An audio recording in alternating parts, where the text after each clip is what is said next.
আমি ছাতু রান্না করব, সব কেটে রেখে দিয়েছি। এবার কড়াইটা গরম হয়ে যাক, তারপর আমি ছাতুগুলো ভাজবো। ছাতুগুলো আমি দিয়ে দিলাম। ছাতুগুলো একটু ভেজে নেবো, জল বেরোবে অনেক, ছাতুটায় অনেক জল বেরোচ্ছে। এবার মশলাটা রেডি করব। মশলাটাই নুন হলুদ সব দিয়ে দিই।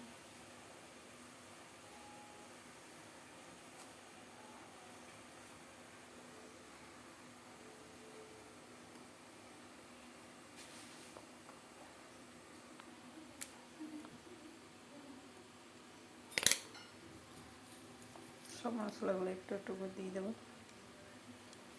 সবজি মশলা। ছাতুগুলো ভাজা নিয়েছি আমি। ছাতুগুলো অনেকটা ভাজা হয়ে গেছে। এবার ছাতুগুলো আমি তুলে নিই। তারপর আলু, কড়াই তেল দিয়ে দিয়েছি,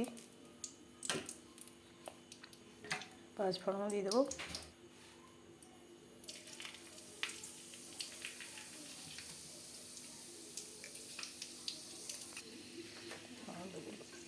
আলুগুলো দিয়ে দিই।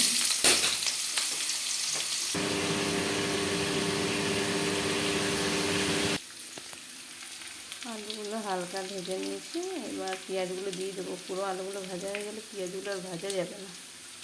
পেঁয়াজগুলো আমি ভেজে নেবো।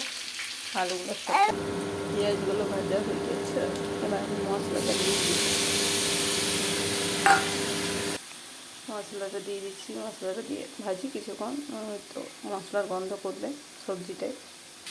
ছাতুগুলো দিয়ে দিয়েছি, সব দিয়ে নিয়ে দিই। মশলাটা আমি ভালো করে ভেজে নিয়েছি। এবার জল দিয়ে দেবো।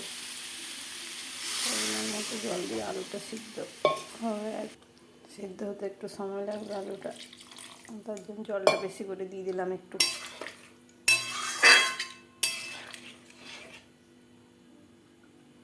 ছাতুর ঝোল একটু বেশি ভালো লাগে খেতে, ওই জন্য বেশি করেই করেছি। তো আমার ছাতুর ঝোলটা হয়ে গেছে। জলটা একটু, গ্যাসটা বাড়িয়ে একটু মেরে দাও।